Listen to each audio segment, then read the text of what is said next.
तो आज फिर से स्वागत है आध्यात्मिक यात्रा में। डॉक्टर पवन जी हमारे साथ हैं। तो पवन जी, हम सीधे विषय पे आते हैं। और आज ये बड़ा ट्रेंड चल रहा है हर रिश्ते को निभाने का।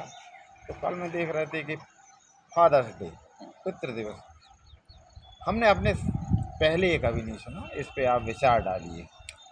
जो भी डे शब्द जुड़ा रहता ना, तो ये वेस्टर्न कल्चर का है। Father's Day, Mother's Day, Brother's Day, Sister's Day, जितने भी ये डे हैं ये वेस्टर्न का है। और भारतीय संस्कृति की नकल करती हुई वेस्टर्न ने ये अपने अपने नए त्यौहार बनाए। लेकिन जो भी है अच्छा है।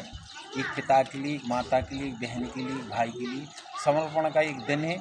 इस दिन कोशिश करना चाहिए कि जो भी दिन पड़ रहा है, जो फादर्स डे, तो इस दिन कोशिश करना चाहिए कि आपके इतने ऐसे कृत्य हों जिससे आपके पिता को असीम आनंद की प्राप्ति हो। यदि आप उस दिन वो कार्य कर रहे हैं तो वो फादर्स डे सही रहेगा। लेकिन आपने केवल स्टेटस लगा लिया और उनके अनुकूल नहीं किया या उन्हीं से सम्मानजनक बात नहीं की, तो इसका कोई मूल्य नहीं है। भारतीय संस्कृति में मूल्यों का महत्व है। पवन जी, हम ये कहना चाह रहे हैं, भारत में तो प्रतिदिन को जो शुरुआत होती है सुबह से माता पिता के चरण स्पर्श से ही होती है। और इतनी श्रेष्ठ संस्कृति अभी कहाँ का ये आया कि सिर्फ वर्ष में एक दिन। आज भी ऐसे परिवार हैं, या हमारा घर में स्वयं हो, हमारे पिताजी तो नहीं रहे, हम जब भी जाते हैं हमारे माताजी के कर्मों वहाँ चरण स्पर्श करके ही निकलते हैं। तो हमारा तो ये है सभी के लिए संदेश कि आप उठते ही साथ ईश्वर को याद करें या ना करें, सर्वप्रथम धरती माता के पैर छूने के बाद सीधे अपने माताजी को और पिताजी को प्रणाम करें। एक दिन क्या, उनका तो सब कुछ है। पिता वो शख्सियत है, वो ताकत है कि वो सारे दुख दर्द छुपा लेता है अपनी संतान के सुख के लिए, लेकिन उसके चेहरे पे सिकन नहीं आती है। और जिनके पिताजी नहीं हैं उनसे पूछो कितनी बड़ी ताकत होती है पिताजी।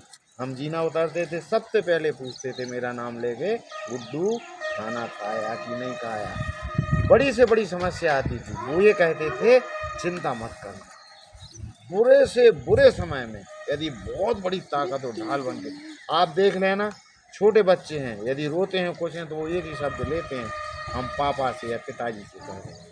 तो नमन है प्रतिदिन हर क्षण। यदि जीते जागते कोई भगवान है सबके लिए तो वो उनके पिता।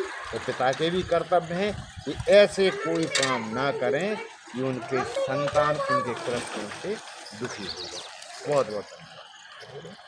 भैया जी, जो आपने कहा है, तो भारतीय संस्कृति में माता पिता और गुरु ये प्रत्यक्ष देवता कहलाते हैं। इनकी तो महिमा खंड है।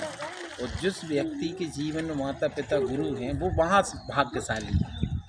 मैं अर्जुन का उदाहरण दूंगा। अर्जुन ये पिता नहीं थे लेकिन माता थी। माता शांत हो गई, उनके पास गुरु कृष्ण थे। कृष्ण भी जब तक थे तब तक अर्जुन बलवान थे। फिर इसमें वो आती है कि भीलन गोपी ले गए गई अर्जुन गई बाण। तो जब आप माता पिता और गुरु के रहत हो जाते हैं तो आपकी छत जो ऊपर अम्ब्रेला रहता है एक प्रकार का, कि जो भी कष्ट आएंगे पहले वो सहन करेंगे, उसके बाद आपके ऊपर आएंगे। जब ये चीज़ें नहीं रहती तो आपको प्रकृति से, समाज से, परिवार से, सबके लिए आपको फिर स्वयं फाइट करना पड़ता है। जो आपके लिए महाकवच है तीनों, माता पिता और गुरु। धन्यवाद। जी जी।